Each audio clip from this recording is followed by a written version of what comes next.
if we could address you directly right now. Everything comes full circle. That's number one. I don't tell him what questions to ask me. There are a lot of people around town that have the same question. Brush my teeth. I'm a good watch in the morning. I can't confirm or deny. You know, just keep going a little bit longer here, Mike. Keep going a little bit longer. Tomorrow's broadcasting stars today. Broadcasting live from the campus of Syracuse University.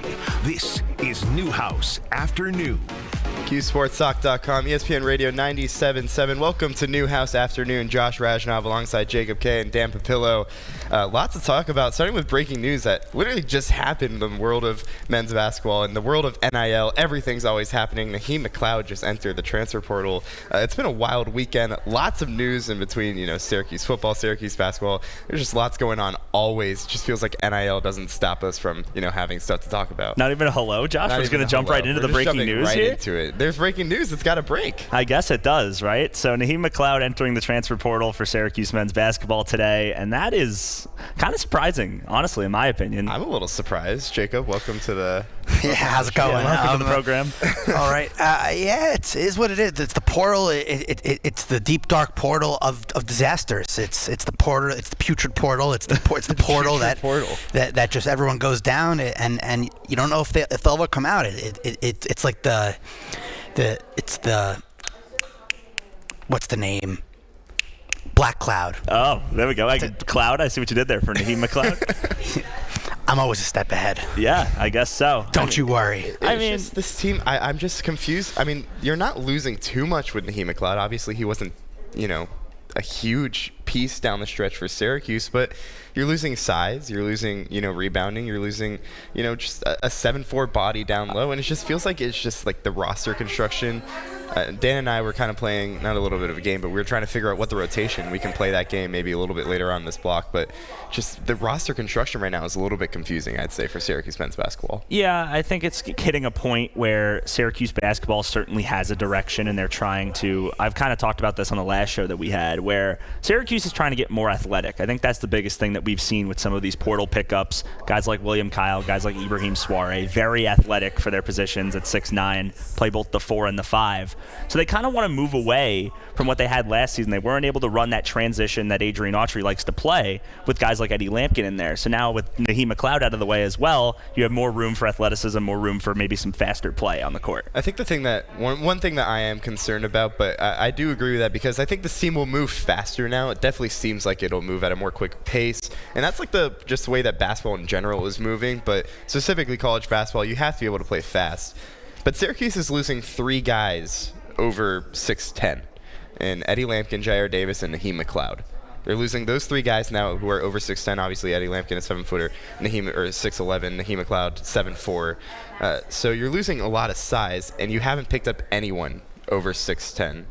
Ibrahim Soare and William Kyle are both 6'9", but still it just feels like you're kind of losing that size a little bit. That's what I'm a little bit concerned about, especially with how rebounding has been an issue for Syracuse in the past. This is kind of the new wave of basketball a little bit, playing that small ball. I mean, you look at teams Florida plays big as well. Yeah. You look at Houston, they have bigs. Like you need key bigs, and I'm just worried that Syracuse doesn't have that. At this current point, Syracuse doesn't have a single player on the roster that is above 6'9". Yeah, exactly. So you can make the argument however you want to about if you like that, if you think that that's a way of success in the ACC. That's a good one. I don't know if it is.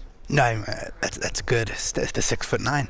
Yeah, that's honestly pathetic. But I was going to add this actually, so that Syracuse actually, they are number 4 in the nation for efficiency margin in from transfers minus out from transfers. Interesting.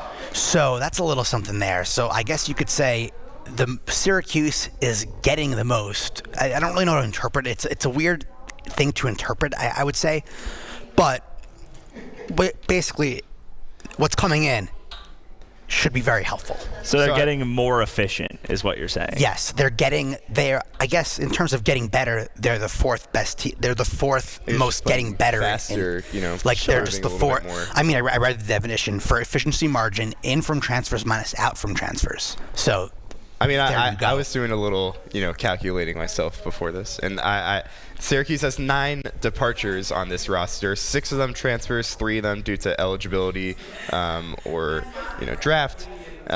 Syracuse is losing a total of 57.7 points per game, so about 58 points per game, and they're bringing in about 36.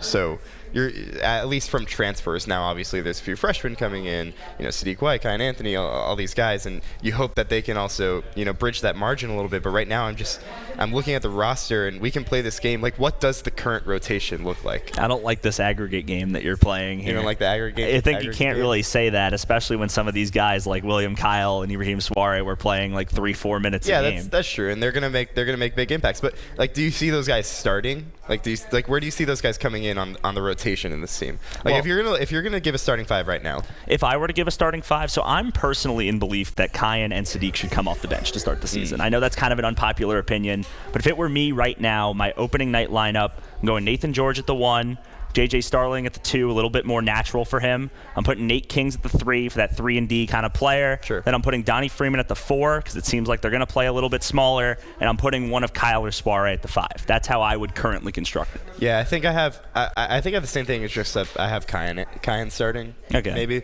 and then I have Kings maybe coming in as like a 6-man. So I think that's good production, but I think it's just a lot of unknown. I feel like that's just what the state of college basketball is now, because everything runs on just such a year-to-year basis.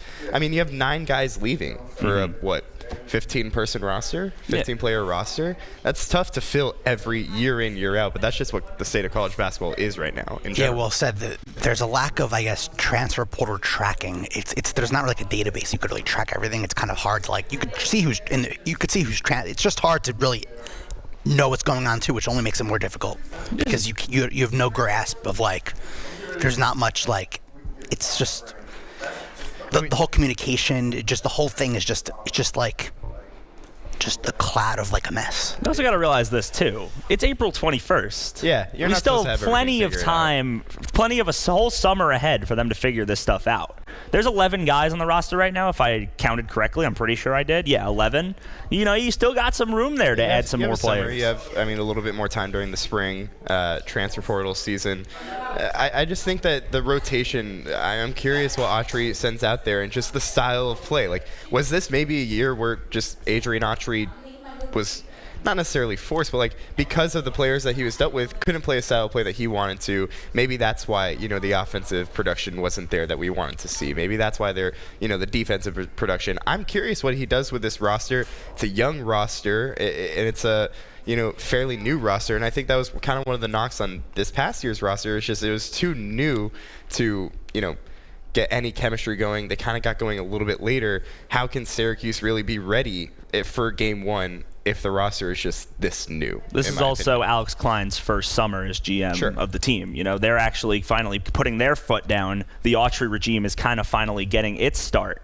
It's not really, they were kind of just working with what they had last year to some degree. They didn't bring in Eddie Lampkin.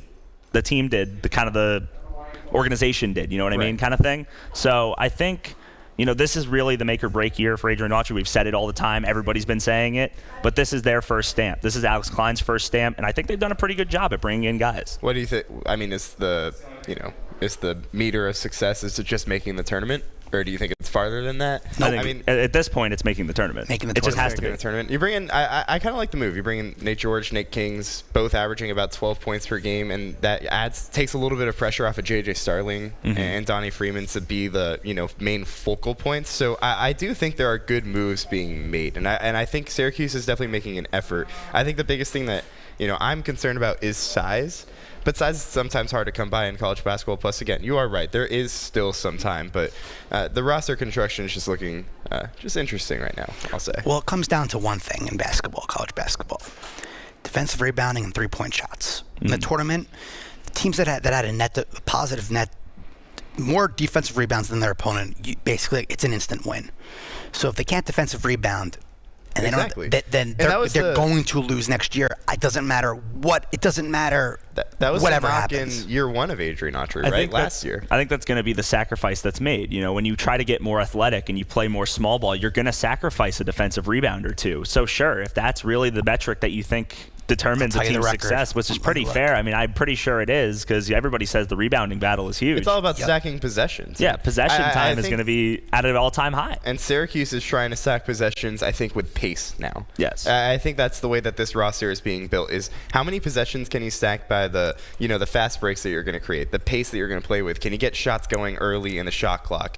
And based on the roster construction right now, with its a lot of guards, not too many forwards, not too much size, you're going to rely on those fast breaks. And that's what Syracuse relied on 2 years ago or last year, in year one of Adrian Autry. It was a lot of, they couldn't necessarily always get the rebound, but they did rely a lot on forcing turnovers, getting fast break, getting out in transition.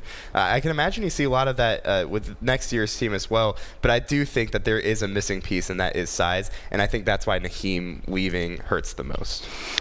What does Naheem give? Size. Intimidation? Size. I guess so. But he was kind of crucial down I know Syracuse didn't play great down the stretch, but he was getting more minutes. I think it was the Duke game whenever things kind of shifted. He was getting more minutes. He got 22 minutes in that game and didn't have double digits after that. Okay. So I don't know what you're talking about. But I get what you're saying. Sure. I think, you're losing that intimidation down low. Teams might be more poised now to drive into this paint a little bit more on you. But at the end of the day, if you're sacrificing 7'4", 265 for a couple of 6'9" guys who can run the floor more and kind of play your actual style of offense, play with more pace. And that's kind of where it is. I still think you bring in one more big. 1,000%. You definitely need to get one more this big. season, if you, in all games where you had a net more than one, I guess, more defensive rebounds than your opponent, you won the game 79% of the time. Yeah, I mean, that's what happened. Because, again, it's all about stacking possessions. Season before defensive was 78, and 78 again, 78, 78. So you win about 80% of the games that you have more defensive rebounds. So that's the metric right there. I don't think we're sitting here. I don't think we're sitting here saying that, this team's not going to be able to rebound just because of their size. But I think it is something to note, just the kind of like additions, just looking at the numbers, kind of like Moneyball a little bit, just looking at the numbers of it, you can't replace Giambi. You have to find, that's what I was getting at earlier with the aggregate jokes. Exactly. Yeah. So just an interesting thing to look at with. Well, how about this? Teams that made the NCAA tournament that had more defensive rebounds than their opponent last season won games at 88%. That's a pretty good clip. Yeah. So that's stats. No, it's not. No, it's it's an excellent metric of a way to make that shows success. Yeah. Yeah. Definitely saw it in the play. Florida, a big team, they definitely had size, so it showed out with them winning, them making it to and winning the national championship. Syracuse trying to emulate that, building the offseason roster, still pretty early in the offseason, so there's still lots to talk about. We're going to take our first break here on Newhouse Afternoon. When we come back, it's playoff time. We've all been enjoying some NBA, NHL playoffs, and we'll talk about it. Lots of storylines. Big Knicks win in Game 1. And should we be worried about the Lakers in Game 1, too? Plus stuff going on in Dallas right now. Lots more to talk about here on Newhouse Afternoon. Stick around.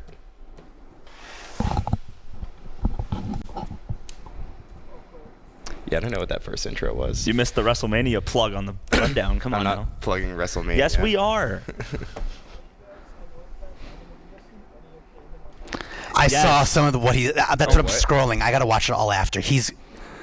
Dude, the thing he was saying about he was talking about Jacksonville and talking about working for that's AEW. not even bad. That was hilarious. That's not even that bad. I gotta watch more of it. He said a lot.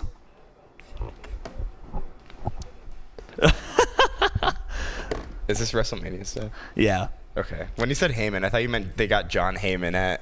No, I gotta watch it. I'll watch it after this. It's not John Heyman. Yeah, that's what I thought you were talking about. It's my fault. I was like, why would John Heyman be on Pat McAfee? To talk ball, I don't know. I'm totally not going to play this out loud. Yeah, let's not do that. But, it's okay because John Cena's a 17-time champion. That's all I care about right now. You can't see him. What would you do if Stone Cold Steve Austin drove an ATV right in front of your seat and crashed the barricade? That was the fakest fall I've ever seen in my life. Grab look, this is what happened. Look, this is what happened. Look at this woman. You see, I know. Look.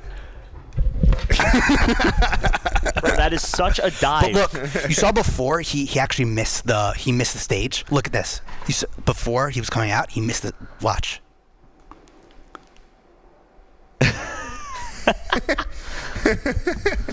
he missed it. He was supposed to. Oh, I see. Like, look, and he couldn't. After they'd help him. Like, so, like, there were issues. But like, imagine that. I saw a funny tweet that was like Nick Khan went over to talk to the woman and was like, "Hey, just so you know, if you want to sue, my first name's Tony." First of all, I saw a thing. If that was you, someone was like, "I'd rather get run over by it." If that was me. No, but that woman, like that fall was so funny. That's what I'm saying. That was so fake. No way you're gonna sue like that. That's funny. Well, she's gonna get a bag, but like still. Oh God. Can we talk about Nico? He's being stupid. Did he say anything dumb yet? Let's see what he said. No, you saw the carrying cross thing too. Stubborn. That was pretty crazy. He said he's done a really good job here on why he shouldn't be fired. Anthony Davis won't need surgery. You take the next intro if you want. I call you a gentleman and you laugh, okay? So this jerk off right here. I mean, listen, this is what the McAfee show is for. I mean, look. But this is crazy. What did he say? He was yelling at someone. Who's Paul Heyman? He's a manager in WWE. Okay. I don't know any of this stuff. He's a good Jew. Okay. That's a good shout. Good shout.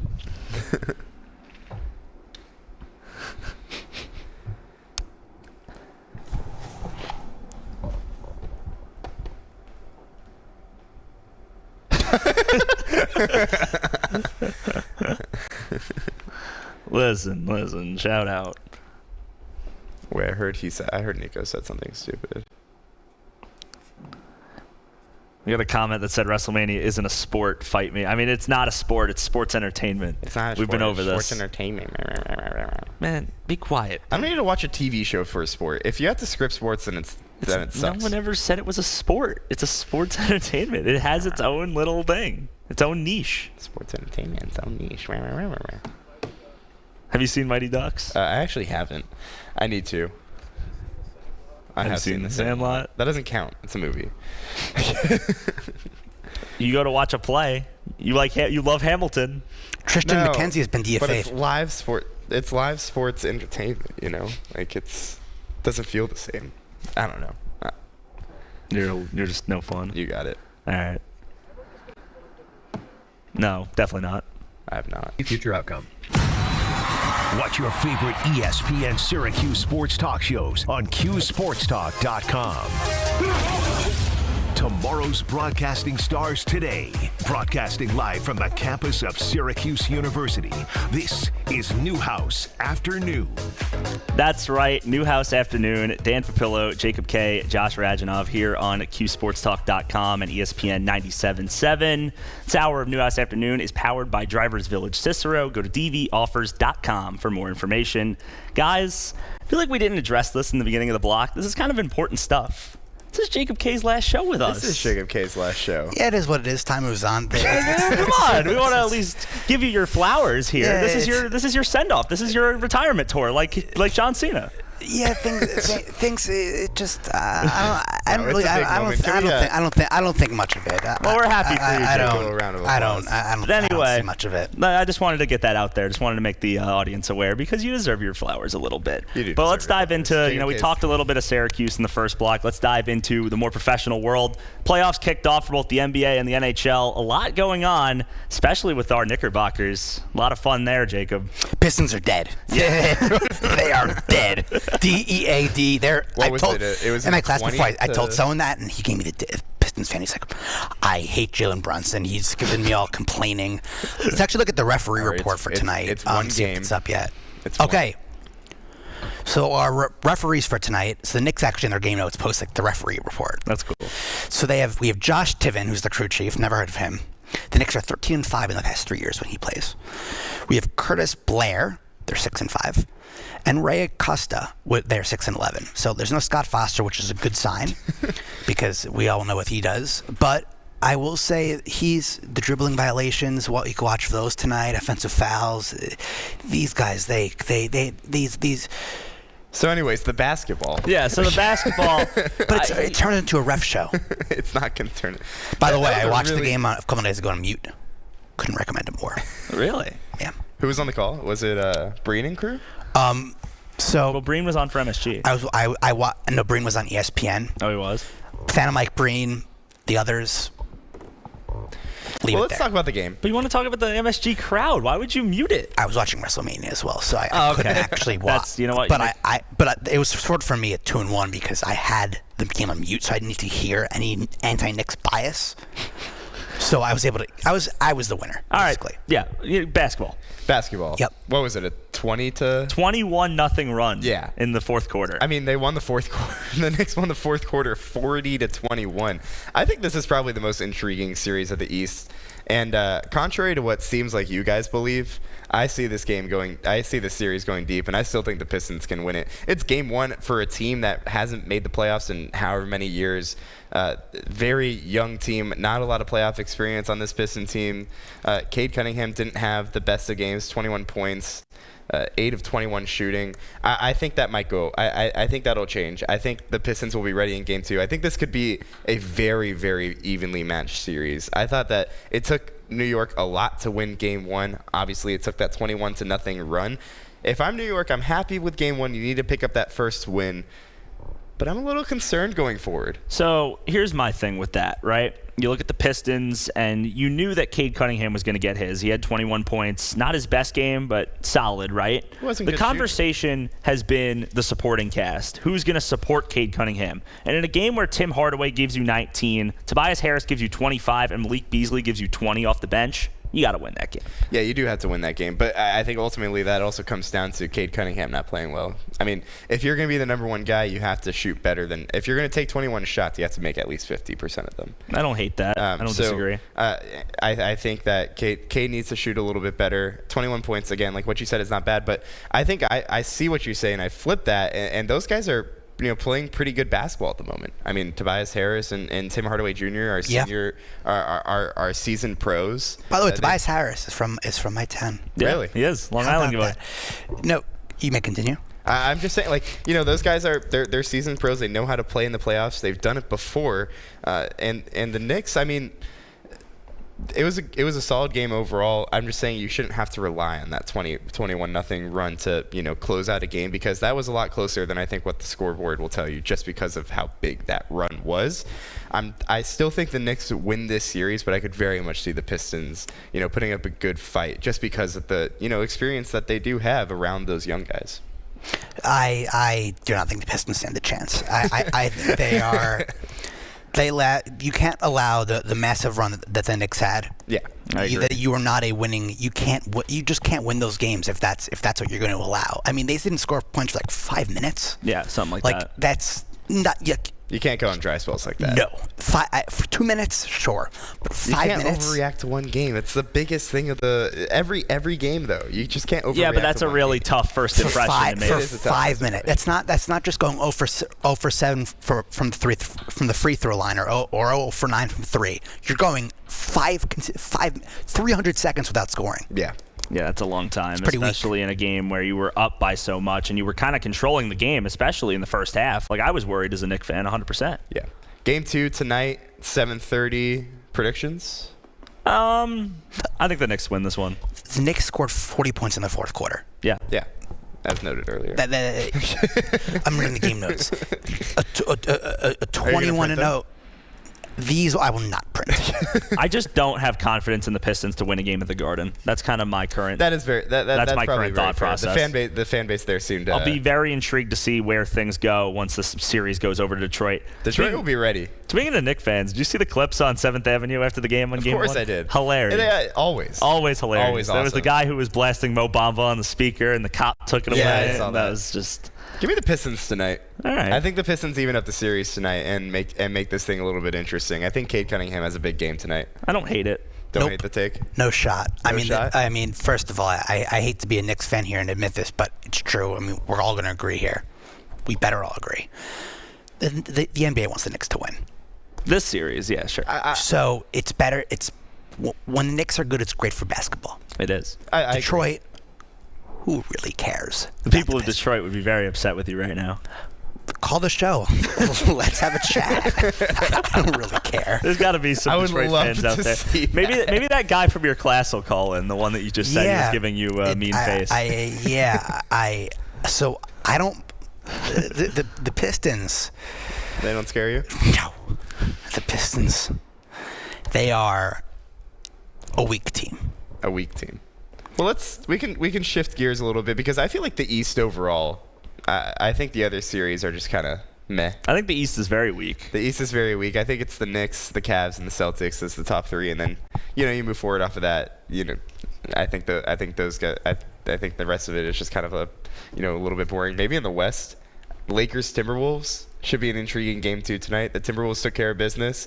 Are the Lakers in trouble? All that star power, or is it still? It's still too early. It's been one game. I mean, you can't really say that. Luka Doncic is 2-7 in his career in game one. I can tell you for one thing that a series is over. The Grizzlies don't stand a chance. It's Clippers Nuggets tonight. Clippers Nuggets is tonight. Yes. Clippers Nuggets. They're tomorrow. Yeah, tomorrow. I thought I was. I think it's done. Hold on. You have 8 different series, only 2 games tonight. It's kind of lame. You can't have games all day. I like the 4-4. I think it's fine to run games against each other personally, because the NHL has been doing that forever. But here's the thing with the NBA: the playoffs drag for way too long.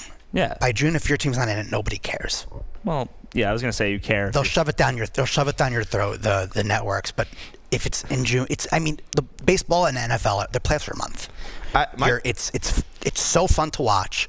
It's boom, boom, boom. Here you got 7-game series. You got 3 days off between games. I mean, come on. My biggest things with the playoffs is what I've kind of discovered is that the NBA does a really bad job of kind of marketing their teams. Because I was watching Rockets Warriors last night, and the Rockets just have such an interesting roster put together, and they're the 2 seed. And I feel like I haven't heard. Well, they're playing Sunday at 9:30. I'm not just saying about the playoffs. I'm talking about overall in general over the course of the NBA. You hear so much about the Lakers, the Knicks, the Celtics. The Rockets are the 2 seed in a very competitive West.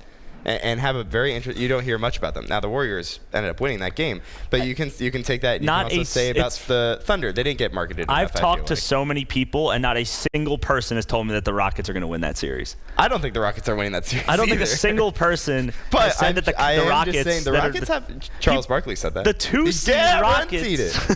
Guaranteed. The 2-seeded Rockets have not gotten a single bit of media recognition. No. Except from Charles Barkley, if we even want to count that. Guaranteed. Well, I mean, if we want to transition off of the NBA playoffs, which kind of suck, the NHL playoffs do it a little bit differently. And so far, those have been a little interesting, but it's weird because we're two days into it. It started on Saturday, and not every team has played yet. There's game 1s tonight, which is weird as heck. They should have had more games this weekend. I agree. They're trying to go against the NBA, even though the audience is kind of different. It's similar but different, but also you could have different, I wouldn't play, let's say, from the same city twice. I wouldn't put them in the same time slot, but yeah. I mean, just figure it out and put them head to head maybe. It's not, I don't know. I just think it's how these things drag, and it just I mean, they're gonna be playing almost until July, I think, right? It's terrible. Strange. What's your most intriguing series so far? I mean, I would not say so far, just in general. Well, for me, most intriguing series is Maple Leaf Senators, because I think when a rivalry happens in a playoff series, it's always going to be fun. The atmosphere was electric last night in the Scotiabank Arena, even though the Maple Leafs kind of blew them out of the water. But give Ottawa some time. Capitals Canadiens will be fun as well. Kings Oilers for the 4th year in a row, which kicks off tonight, 10 o'clock. Which is a little weird. Game 2, by the way, for Vegas and Minnesota is tomorrow at 11 p.m. Eastern. That's ridiculous. That is wild. What are the other considering Minnesota? What are the other times for tomorrow? The other start times tomorrow are 6, 7:30, 8:30. So it's 3 games. You should start the first one, and who's playing the first one? The first one is Hurricanes Devils, which is a 6 o'clock start. You should start at 4 or 5. You should start at 5. I don't know about that. You cannot start a playoff game at 4 o'clock. Major League Baseball does it, and it works. Yeah, it's tough, especially it's fun. Yeah, I know. You just do it. Sports. This is not an opinion. This is a fact. When sports dress out of their normal time slot, it's the greatest thing ever. Yeah, I mean, when you wake up on a Sunday and you see the NFL playing at 9:30. Some people don't You like watch those games? Yes. No. Oh, come on, guys. But like for example, like when the baseball's on, like it just That fun. I'll watch. Football's fun to watch. Sports are fun to watch when they're out of their normal time slot. So I actually disagree. For the playoffs, like March Madness, when you have basketball on at 12 o'clock, Brings up a it's good so point. much. Right. It's But I so feel much like fun. It's unique to March Madness. It's unique to True. baseball. But it's unique to playoff. It'd be unique. I don't unique know. to Could be I- unique to playoffs. Did you watch the Red Sox at 11 a.m. this morning? No. Okay. I saw Andrew Benintendi a home run. We were talking the other day about how we feel like the Tigers play a lot of matinee they do. games. The Cubs play on Fridays in the afternoon. It's the best. You're right. You do bring up a good point. It is always fun. I told when you. get to I watch told you. sports. There's no debate. There's no debate. All right. We're going to take a quick break here on Newhouse Afternoon. We'll probably keep fighting on the break. The fun doesn't stop on QSportsTalk.com. We're going to take a quick break here. Don't go anywhere. The three. All right. I think Nick Castellanos is going to hit a home run tonight. We're just BSing, dude. Nick Castellanos is going to hit a home run tonight. Yeah, 1,000%. It's so funny. Wait, so where are we on this block? We're talking about baseball this block? Yeah, we're going to talk baseball. All right, Jacob, you got it. All right. You can lead in. Are you sure we don't want to talk about Nico Harrison? Nico! Nico said, I did know Luka was important to the fan base. I didn't know quite to this level. That's What? just so like, wow, that's horrible. I don't know about all that. Nico Harrison said he's not sure whether Kyrie Irving will opt in, but he's confident he'll be a Mav. That's great to hear. Someone asked him why he shouldn't be fired. Well, the Raw after WrestleMania is always the best. Oh, trivia for you. Oh, boy. Josh, specifically. Guess which sports / entertainment company has the smartest IQ, has the fans the highest IQ? The fans have the highest IQ. There's a study. Which sports market? Sports media / sports league industry. That should be the giveaway. Is it the Mavs? No, what- a league. Oh, league. league. Yeah. Baseball. Oh, is it WWE? Yeah. That doesn't count. Yeet. Because they know what happens. Not the right shout. I feel like it would be baseball after that, no? NASCAR's last. They drive in a circle. I mean, come on.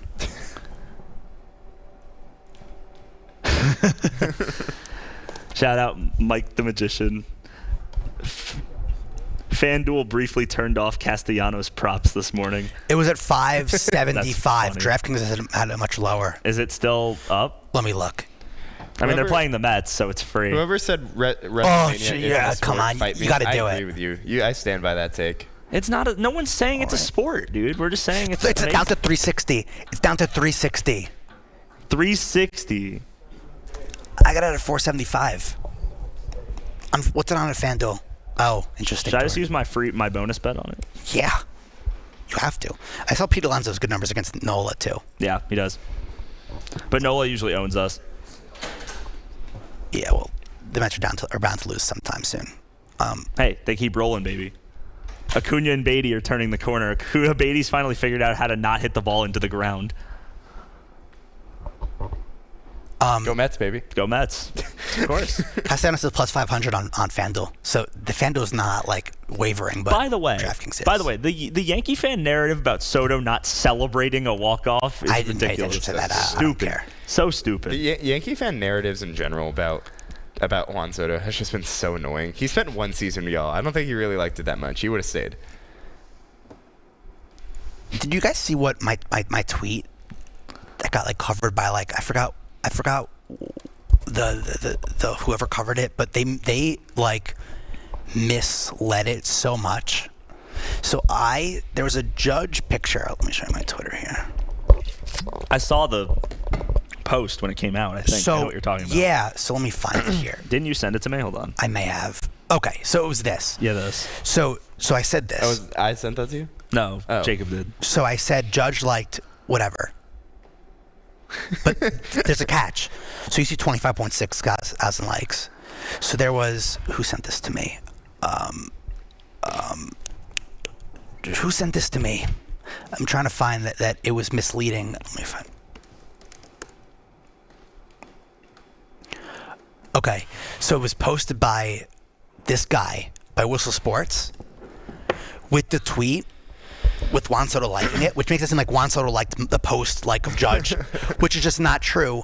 This is the screenshot of my post. You know what I'm saying? Yeah. He didn't like your post. He liked Whistle's post. People, it looks like 550,000 views. It looks like he liked the post. It's just so misleading. It is. It's funny.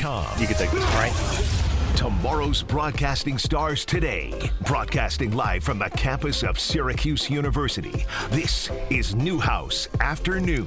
This is Newhouse Afternoon on QSportsTalk.com, ESPN Radio Syracuse. Jacob K. Dan Papillo, Josh Rajanov with you. And as no matter what, the times roll on, and Devin Williams still stinks. This guy is terrible. You were so excited over the This guy is terrible. You were so excited. He is the worst pitcher I've ever seen. I could throw better than him. You could throw better than him. This is one of the best closers in the league, by the way. Terrible. You too, Dan. He is terrible. He has two pitches. The fastball, which has no zip to it. There's no zip. He throws at 93 miles an hour right in the zone. It's the predictable as can be. You want be. to trade him to the Rangers? He stinks. He's worse. Well, give me Joey Gallo and we'll finesse you again. I'd rather have Joey Gallo close the game than him. Gallo. Devin Williams is so predictable. He throws his changeup. He just sucks. I can read you. I could put you to sleep with these terrible nuggets, which I'm not going to do. No, I wanted to hear it. You want me to go? Okay. Yeah. He has done the changeup 57% of the time when he's behind in the count. Okay. Highest among AL relievers. So if you're behind in the count, changeup. What happened to his screwball? He doesn't use it anymore. He does two pitches. He likes the fastball and changeup. Hey, you know what? That's it. As someone who also has a closer that throws two pitches, it works sometimes. It does work. There's growing pains with it because if he doesn't have one, you're screwed. I don't know what to tell you. Hitters have chased just 4 of 32 fastballs out of the zone. This is a guy who's lived off of being a changeup pitcher. Well, I mean, can't do it anymore. He's dead. This is what opponents are hitting. It hasn't even been a month. Opponents are hitting 4. Listen to this. How many you two. pitches Listen to this. This is unheard of. Opponents are hitting 409 against Devin Williams on pitches in the strike zone. He's pitched 8 total innings. 409. That's not even that bad. He stinks. All right. Did I not say this when the trade happened? You did that say Devin Williams was going to struggle a little bit pitching in a fly ball park. Yeah. Okay. 1,000%. It's unfortunate that this is kind of where we're at. I mean, Pete Alonso broke him in the wild card last year. I love that narrative that we love to push. But Devin Williams is going to find his form. The Yankees are still winning games. They are going to be fine. Nope. It's like talking to a brick wall. Dude, it's been less than a month. Well, opening day was March 27th, right? Yeah. It's April 21st. Are we really overreacting? He's allowed more earned runs this year than he has allowed all of last year. Yeah. Okay. It's gonna come back his way. Check me. I'm. Dan's doing the fact checking right now. He's right. No, he is right. No, I'm sure you're right. I just think that it's a little. Like, you can't overreact too much a month into the season. It's baseball. He's done. Things happen. Do you think the Yankees last year weren't the same team that they were in October? I look at his face. I look how he looks. He has no confidence in himself. He has lost all of it. That's what Yankees fans does. His pitch motion is terrible. He is throwing both pitches at different angles, so he's probably tipping pitches. And I'll show you. I'll even prove that. Look at this. Yeah. So this is Luke Weaver. You see, the release point is at the exact same. Hey, do you want to read off the coordinates for those who can't see? Sure. 1 point. So this is funny. So the changeup, he throws at 1.3 and 7.1, and the fastball is at 1.24, 7.2. So really exactly the same. Yeah, that's from a batter perspective, same slot. I just don't know what. Devin Williams this year. Trying to make. Yeah, what are we making here? Look at this, the Josh. Yankees are 14-7. Look at this. That's bad. He's not tunnel. The pitchers aren't tunneling. They're not coming out of the same spot. He has a mechanical issue that he needs to work through. He'll be fine. He has lost them 4 games. They're 14-8 the season. When you score more than 4 runs in baseball, you tend to win the game. All four losses the Yankees have lost when scoring more than 4 are all disastrous Complain losses. when you're not leading your division right now. Yeah. It's April. It's April, and you're winning, and you're atop of the AL East. Just It's still early in the season. It's baseball. It's baseball. I mean, are you gonna get this press over 162 games every single? Oh, I watch every game with intensity. Yeah, I do. have to. I mean, we all do. I do too. Yeah. Look, and you don't want to lose games, obviously, especially ones that you feel like that you should win. But you also have to understand it's April 21st. And by the way, if you're going late into the season, you're hoping to not end until early November. There's a lot of time left. There's a lot of moves to be made, and there's a lot of adjustments to be made. Baseball's a game of adjustments.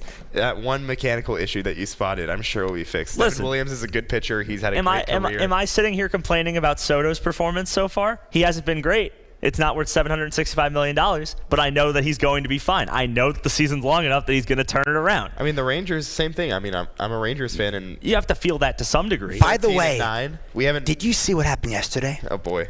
Aaron Judge. Yes, I was watching that. So Aaron Judge hit a home run. They called it originally a foul ball. It was clearly. Look, it was clearly fair to anybody. They reviewed it. They said no home run. Baseball hates baseball. Literally.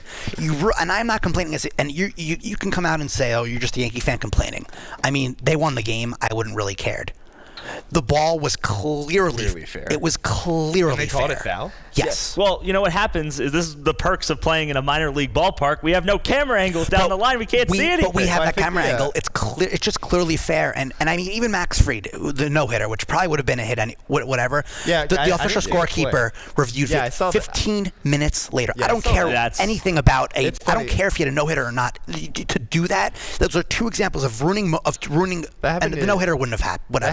That happened to you, Darvish. It's not like 10, 13 years ago. It's not fair. You can't. The funny thing about that is I got the MLB notification on the MLB app that Max Fried was throwing the no-hitter, and then I swiped up on the notification. 2 seconds later, I get the notification, no-hitter, no more. They overruled the turn. I'm like, okay. But you ruin. That's an example of ruining two moments. And who cares if the no-hitter would have happened or not? Yankees still won the game, so I'm not going to go crazy over this stuff. But it's the idea of that the baseball hates baseball. Oh, that's an error. He would have made it. I mean, this guy's so fast. He would have, but that's still an error. It's a routine play. It's not the point. The point is, you know, can't ruin it. You can't do it 15 minutes later. Yeah, that was kind of ridiculous. And Michael Kay went after him very quickly and said his name on the air. Was like, this guy's not going to have a job much longer. Because you're ruining a moment. Sure. Grow the game. I just think it's funny that the game has grown. Grow it more.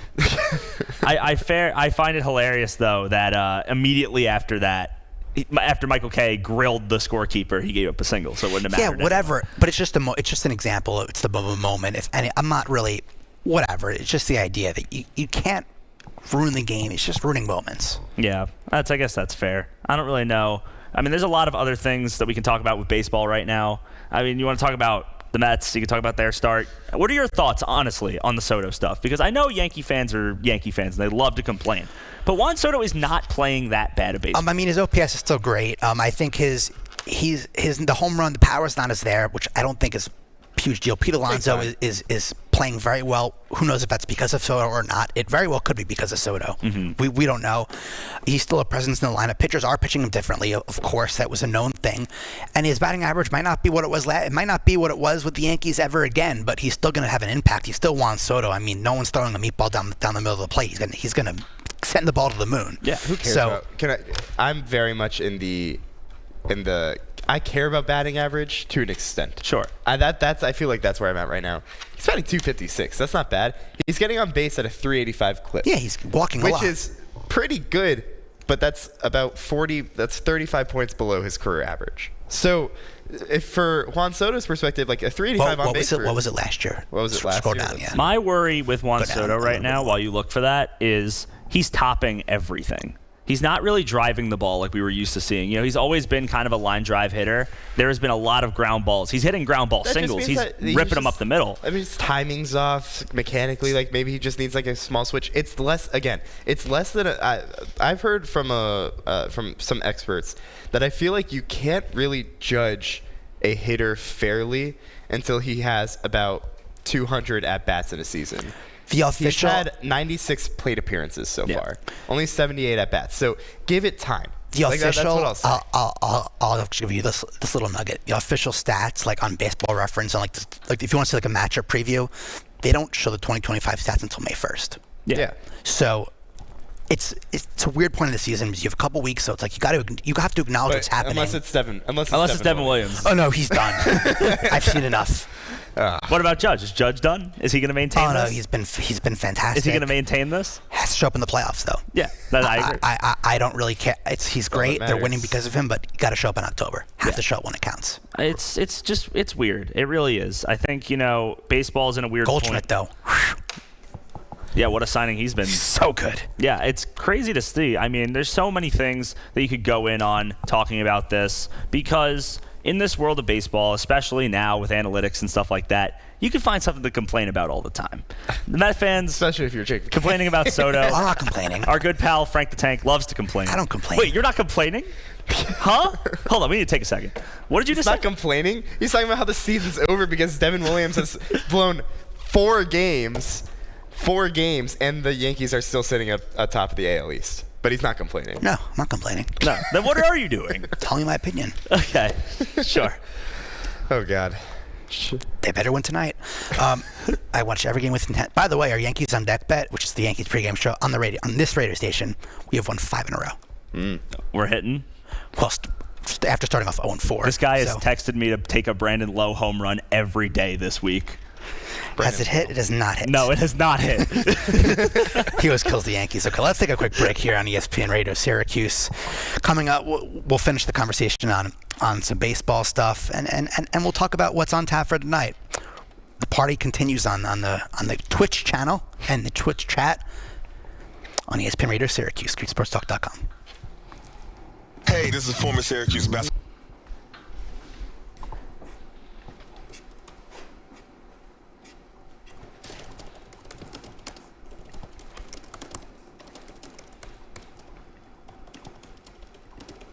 You got this, Block? Yeah, I'll take it. Sure. What's my suffering moment of the week? Anything bad happen? Oh, the Syracuse strength and conditioning coach just got fired for men's and women's basketball. My suffering moment of the week is Nico Harrison. That's my suffering moment of the week.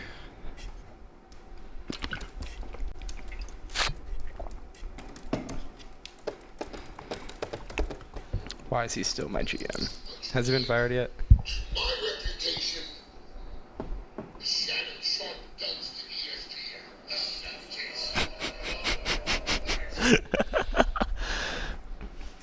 ESPN. The caption of this was every ESPN executive just had a heart attack.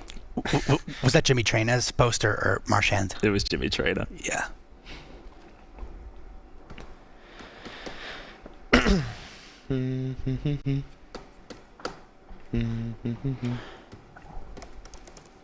No.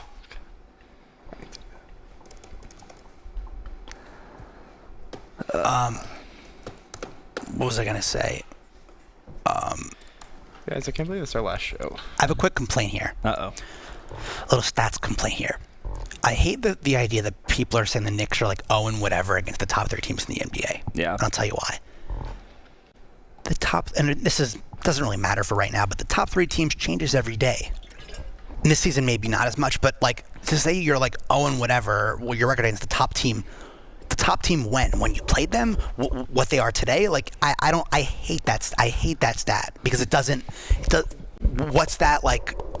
The top, like when they're 1-0, like who's the top team? Yeah. Like I don't like that at all. I get what you're saying, but also too, you look at it in terms of like, oh, they're 0-6 against the Knicks and the Cavs. You could say it that way, they. Or the Knicks and the Cavs and the Celtics. You know what I meant. Say it that way, then. Don't tell me top 3 teams because that changes. That changes. But that's normal too. Like teams lose to good teams. That's yes, normal. 100%. I'm just saying the idea of like top 3 teams. That saying doesn't make sense to me. Yeah. Because that could change.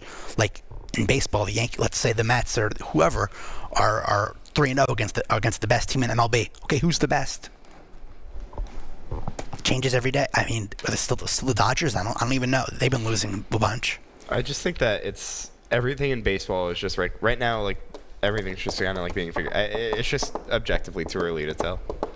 I think you can like see trends. I think the true Like, you can assert that a team is going to be, you know, successful in October in June, or you can like figure out if a team's going to be, you know, bad that year. Like once June hits, I think that's whenever you can give like an actual fair assessment on how everything is. I think June is the benchmark, I'd say. They ain't ready for June. They ain't ready for me in June. I'm just saying, I'm dunking that. I'm dunking that in June. Devin Williams this year has on his changeup 22% whip. 22% whip. I didn't know. Is that new this year? Did he stop throwing the screwball? I didn't know that. Yep, he's a 2-pitch pitcher. His changeup. He really listen to this. Thrown the screwball that much. 22% is whiffs on the changeup. Last year it was 49%. That just means that we're not playing off of it now. That just means that it's not a, you know, it's a. He's just having like some. I think he has just some mechanical issues right now. Like maybe he just stinks. You should have saw that one coming. Come on. They ain't ready for Kyle Schwarber in June. How do I look at this from last year? Kyle Schwarber does come alive in June. He threw the. I guess he didn't throw the screwball last year either. No, he did. Yes, 3 pitches. They have it as a cutter, and he threw it 6 times according to Savant. He really doesn't. He's really his entire career. He's been a 2-pitch pitcher. It's very interesting, because that screwball used to be insane. Whatever. All right. Nope. Aaron Boone said it's a good pitch. I don't want you throwing it anymore. No, meatballs only. No, I wasn't on Twitter all day yesterday. Another feeble performance. Watch your favorite ESPN Syracuse sports talk shows on QSportsTalk.com. Tomorrow's broadcasting stars today, broadcasting live from the campus of Syracuse University. This is Newhouse Afternoon. For the final time, wrapping up shop here on Newhouse Afternoon, Dan Papillo, Josh Radjanov, and Jacob K. His final time here on the ESPN radio airwaves, at least on Newhouse Afternoon, which is kind of sad. So we figured we have to celebrate to some degree, and we have a little bit of a surprise for you, Jacob. Oh, boy. We have a surprise for you. What's a surprise? We reached out to a friend of ours, and certainly a friend of yours, and he has a message for you. Let's take a listen. K. Hope I said that right. I don't know. Is E silent? I always thought the E was silent. I don't know if I ever said your name right. But Jacob, I've been on your podcast a couple times. And, well, an end of an era is coming. You're going to be getting ready to graduate Syracuse. And, you know, congratulations, first of all. But Syracuse is the den of greatness for sportscasters. Marv Albert, Dick Stockton, Len Berman, Bob Costas, Sean McDonough, Dave O'Brien. I remember Dave O'Brien did the Mets a couple of seasons. Mike Tirico, Iron Eagle, Noah Eagle, all notable Syracuse alums who went on to notable careers. Noah Eagle's going to be the voice of NBC basketball next year. Iron Eagle, you know what he's done. And I say one day, Jacob K. will join that elite list. I don't think so. So congratulations on your last show at Syracuse. But many great things are to come as you put your name on that wall of excellence of Syracuse sportscasters.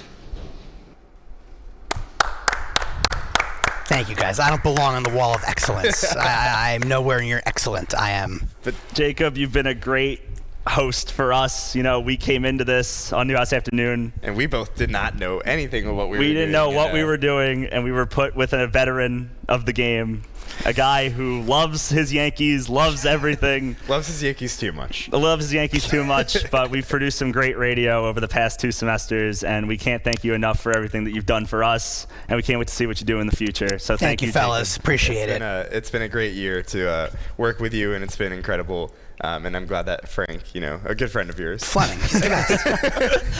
Tried to get him on the show. Tried to get him to, but the cameo. He's on his walk. I was texting him. It didn't work out. On Twitter? Yeah. No, on his phone number.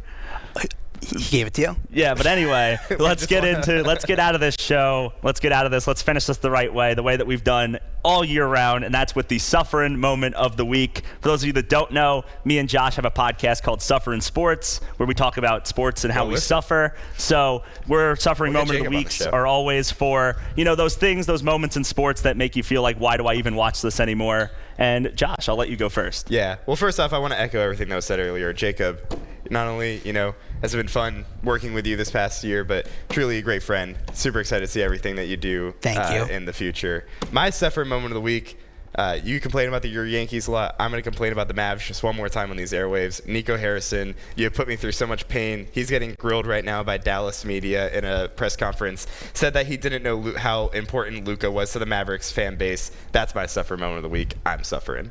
You got anything? Devin Williams. I knew that was coming. And my suffering moment of the week is me, because Frank the Tank just texted me that I could call in right now. But unfortunately, that's all the time that we have. So, that's just how it goes, right? But once again, Jacob, we want to thank you so much for all the time that you've given us here at ESPN Radio Syracuse, Newhouse Afternoon, especially me and Josh. Everybody behind the scenes, I'm sure, feels the exact same way. So great stuff all around. And Jacob, please take us out one last time. From all of us, Jacob K., Josh Rajanoff, Dan Papillo, thank you for watching ESPN Newhouse Afternoon. Newhouse Afternoon. Still messing that one up. On ESPN Radio Syracuse and QSportsTalk.com. See you next time. This is Orange Nation. You saw Trevor Pena. He was named a captain. So it worked.